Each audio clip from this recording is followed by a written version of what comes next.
Shalom. Back with part 2, the crowning of the elect. Let's further get into the lesson. We're in Wisdom of Solomon. All right. Chapter 3.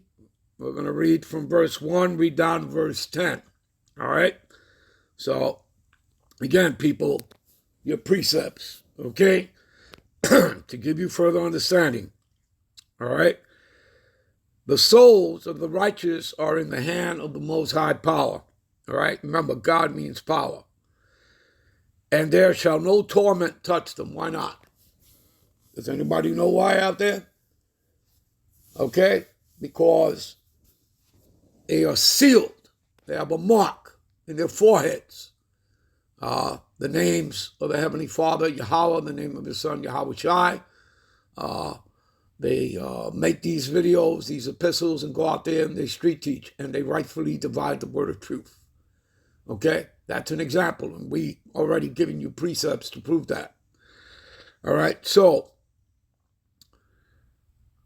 just like, the 3 children that were put into the fire by Nebuchadnezzar, okay? The fire did not scorch them, and they found more than 3 bodies. When Nebuchadnezzar looked inside into the flames, he saw more than the 3 children. He saw another body. That was Yahweh Shai. And the 3 children were never scorched. You understand? Okay? So that's an example that there shall no torment touch them. Okay? In other words, they are exempt. They have that mark, that kawah, as you read in Ezekiel 9:4. Or again, the seal of the Most High, as you read in Revelations, the 7th chapter. All right? Let's move on. In the sight of the unwise, they seem to die, and their departure is taken from misery. So this is talking about certain numbers of the elect that may die during this tribulation. But if they're of the elect, they're going to be taken up, and they go up first to meet up in the clouds, which is a metaphor for the chariots. They go up first, and then those that are, still alive, that have survived, that are still living, then they'll be taken up, those of the elect, okay, among the Negro, Latino, and Native American. This has nothing to do with the other nations. This has nothing to do. Now, do we have brothers and sisters that look like the other nations? Absolutely. And if they're the elect, they're going to go up into a chariot. Okay? Because this thing is not, that, the Israelites all look like John Shaft. Okay? That has nothing to do with that. It has nothing to do with your outer appearance. Okay? And the scriptures tell you that. That's part of the testimony. It has nothing to do with that. It has everything to do with your spirit, the seed of Israel. Okay? Now, let's move on here. All right? And they're going from us to be utter destruction, but they are at peace, right? Again, they're at rest. They're not dead because, your spirit is eternal, people, okay? And every 3rd or 4th generation, that spirit is regenerated back onto the earth, okay? It's that simple. That's how it's always worked. Regeneration, reincarnation, okay? And again, that's all part of the testimony. That's all here in the scriptures. All right? And we've done many lessons on that. For they be punished in the sight of men, yet is their hope full of immortality. The path to immortality is through these scriptures, through the testimony, okay, of Yahweh Ba'ashem, Yahweh Shai.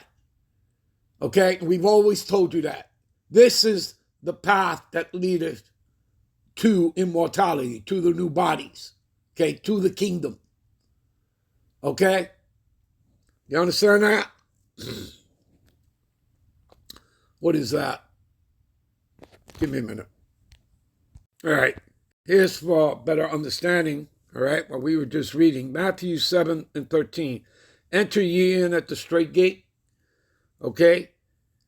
For wide is the gate, and broad is the way that leadeth to destruction. Like, for example, if you're following the doctrine of Christianity, Renaissance plantation Christianity, okay, or some other philosophy, okay, whether it be Kemet or whatever.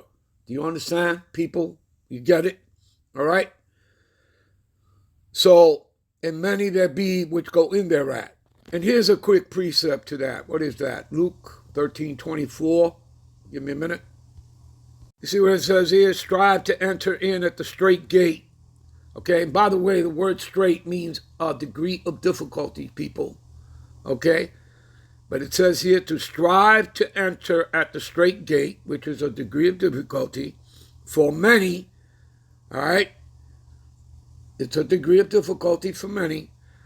And I say unto you, will seek to enter in and shall not be able to. You see that? Many people will try to go through the straight gate, but they're not going to be able to. Why? Because they're not of the elect. Do you understand that? All right, give me a minute. All right, so you understand Matthew 7:13, right? We're giving you the precept, giving you further understanding. Let's go to 14. Because straight is the gate, the degree of difficulty, and narrow is the way. It's a narrow path. In other words, a couple or a crowd of people can't go through there all at once. Like you have fire on one side, water on the other, and down at the end of the path, you see the kingdom. Well, it's a narrow path. The individual has to go there by himself. Each individual alone has to walk that path. Okay? So straight is the gate, a degree of difficulty, narrow is the way, which leadeth unto life. You see that? Life. Okay? And few there be that find it. What life is that talking about? Immortality, people, the new bodies. All right? Give me a minute. So that should give you people some clarity. Let's go to verse 5. And having been a little chastised, because again, we have to be here, okay?